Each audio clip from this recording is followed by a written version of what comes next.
राजनीति से काम तक, अपराध से अंजाम तक, खेत से खलियान तक, खिलाड़ी से मैदान तक, सितारों से आसमान तक, पल पल बदलती देश और दुनिया की हर खबर पीएन न्यूज लाइव पर।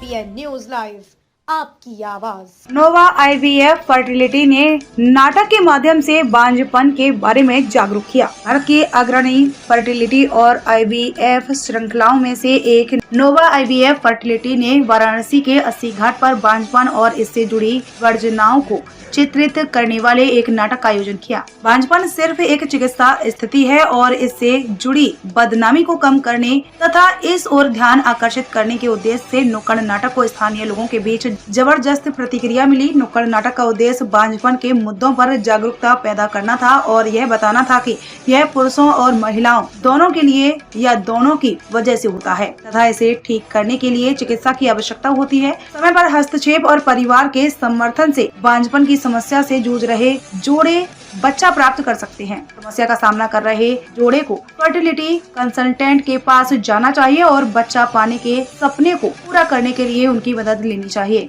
इस पहल के बारे में बताते हुए नोवा आईवीएफ फर्टिलिटी वाराणसी में fertility consultant doctor Pratibha Singh ने कहा कि इन फर्टिलिटी के बारे में जागरूकता पैदा करने की सख्त जरूरत है। दुख की बात है कि अभी भी यह बदनामी और गलत धारणाओं का कारण बनता है। ऐसे कई कारण हैं जिनकी वजह से लोगों को गर्भ धारण करने में कठिनाइयों का सामना करना पड़ता है। इनमें जीवन शैली से जुड़े मुद्दे जैसे तनावपूर्ण और व्यस्त दिनचर्या, देर से विवाह और धूम्रपान आदतें कुछ कारणों में है। बांझपन का सामना महिला और पुरुष दोनों को समान रूप से करना पड़ता है। पीसीओएस, अंडे की खराब गुणवत्ता, प्रजनन प्रणाली में संक्रमण, देर से शादी जैसे अन्य स्वास्थ्य समस्याओं से महिला प्रजनन क्षमता में बाधा आ सकती है। पुरुषों को अपने शुक्राणुओं की संख्या और गुणवत्ता को लेकर समस्या हो सकती है। आनुवंशिकीय समस्याएं भी पुरुष बांझपन का कारण बन सकती हैं। यह महत्वपूर्ण है कि दंपति संकोच न करें और फर्टिलिटी टेस्ट के लिए आगे आएं। फर्टिलिटी उपचार को लेकर जागरूकता पैदा करने की आवश्यकताओं के बारे में बोलते हुए नोवा आईवीएफ फर्टिलिटी वाराणसी में कंसल्टेंट डॉक्टर रश्मि अग्रवाल ने कहा कि ऐसे फर्टिलिटी केंद्रों की आवश्यकता बढ़ रही है जो बांझपन की अक्सर जटिल यात्राओं से जूझने वाले लोगों को उत्कृष्ट और अधिक महत्वपूर्ण नैतिक उपचार प्रदान करते हैं।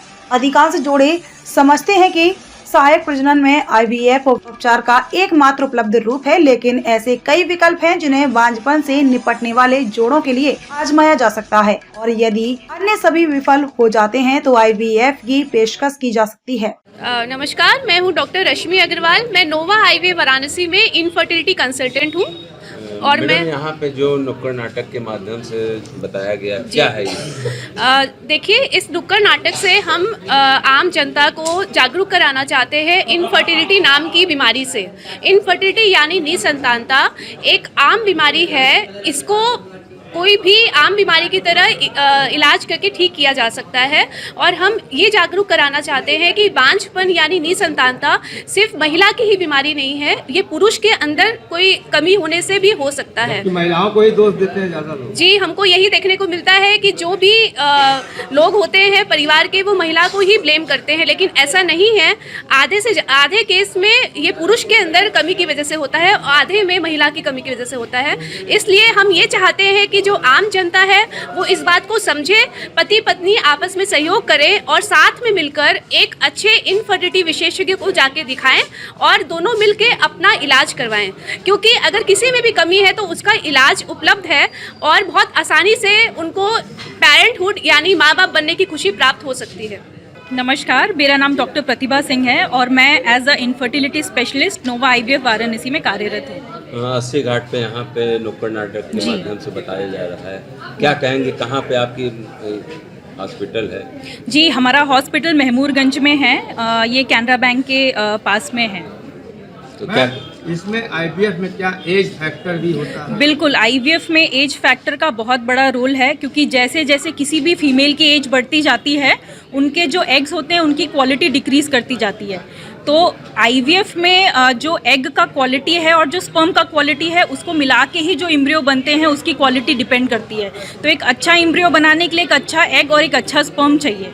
तो रिजल्ट जो है हमारा वो एक अच्छे एम्ब्रियो पे भी डिपेंड करता है। क्या बात की जाती क्या इस उम्र का भी इसमें, जैसे इस बीमारी का या दोनों पति पत्नी में कोई ऐसा एक उम्र होता है कि इस उम्र के बाद ये चीज़ें देखने को मिलती है अधिकतर? ऐसा नहीं है, ये आजकल यंग पॉपुलेशन में भी काफ़ी मिल रहा है। पहले के समय पे लोगों के मेंसेस काफ़ी लेट बंद होते थे 45-50 एज में, लेकिन आजकल ये देखने में मिल रहा है कि 35-40 के पहले ही ये चीज़ें आ जा रही हैं। तो ये जनरली ये जो लाइफस्टाइल मॉडिफिकेशन है, खाने पीने की जो आदतें हैं, इन स्ट्रेसफुल लाइफ है, इन सब चीज़ों की वजह से ये चीज़ें ज़्यादा देखने में आ रही हैं और डेफिनेटली एज एक फैक्टर है। क्या खर्च आता होगा अगर से देखा जाए? नॉर्मली किसी भी एक IVF साइकिल को करने के लिए खर्च जो आता है वो 1.5 से 2 लाख के आसपास आता है, बट ये डिपेंड करता है पेशेंट का फैक्टर क्या है। किसी में कम भी हो सकता है, किसी में ये ज़्यादा भी आ सकता है। आप भी बिना कुछ सोचा समझे अपनी बहू को भला बुरा कर देते हैं, जबकि कमी महिला या पुरुष किसी में भी हो सकती है। जी भाई साहब, आपने बिल्कुल ठीक कहा। आज भी हमारी ये गलत धारणा बनी है कि बाचपन मतलब महिला की कमी। डॉक्टर साहब प्रणाम। नमस्ते नमस्ते। कल मोहन क्लिनिक पर आया था। बच्चे ना होने के कारण घर के लोगों के बर्ताव बताने लगा, तो हमने सोचा इसकी सही जानकारी आप सभी तक पहुंचाना बहुत जरूरी है। डॉक्टर साहब हम आप ही का